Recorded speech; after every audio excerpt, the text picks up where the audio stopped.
Hi children, welcome back to the class which is discussing about heat. We know that the energy transferring from higher temperature to lower temperature is known as heating.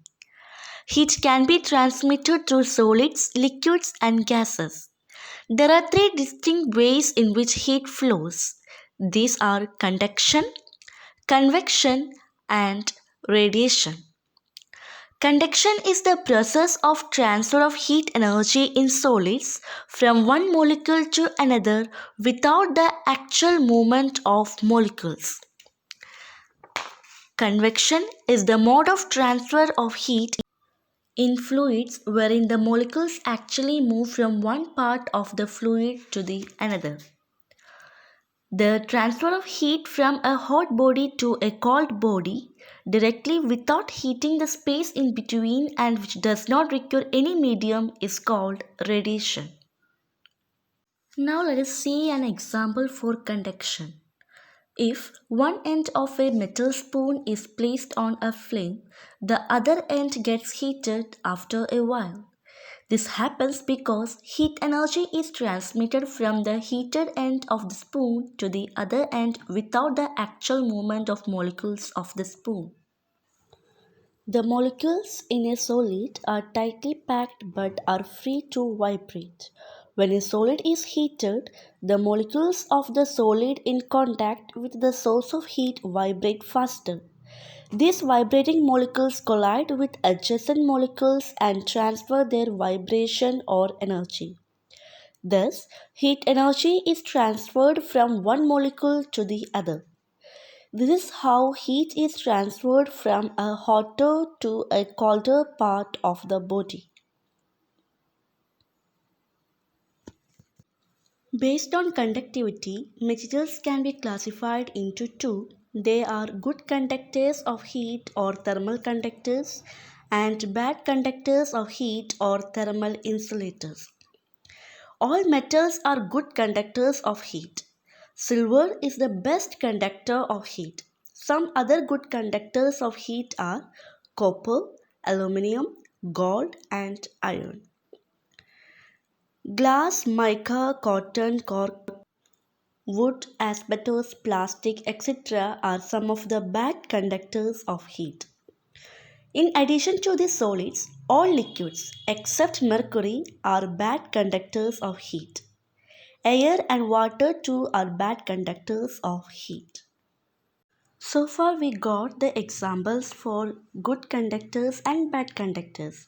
Now how can we define good conductors?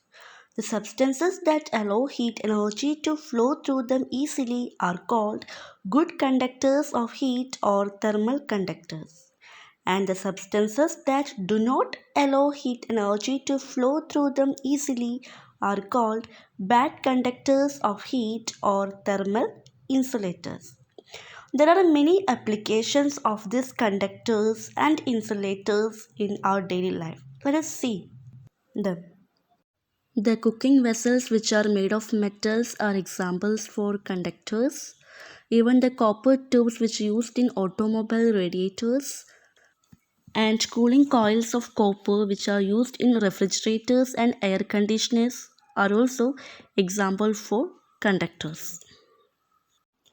Handles of cooking vessels and kettles are made of insulators such as plastics so that we can hold them safely. Have you ever thought why these quilts, blankets and woolen clothes keep us warm in winter?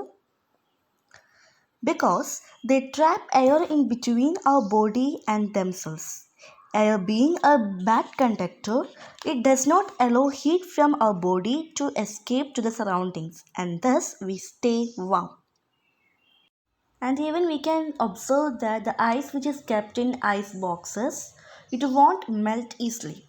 Why? Because these ice boxes are made of double walled containers and air is trapped in the space between these two walls.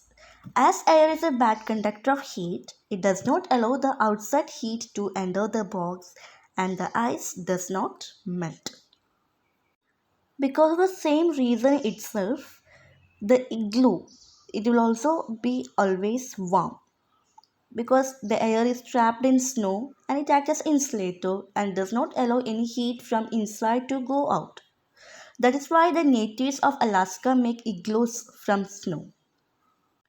False ceilings, generally made of plaster of Paris or asbestos, provide a layer of air between the two ceilings, which keeps the room warm during winter and cool during summer.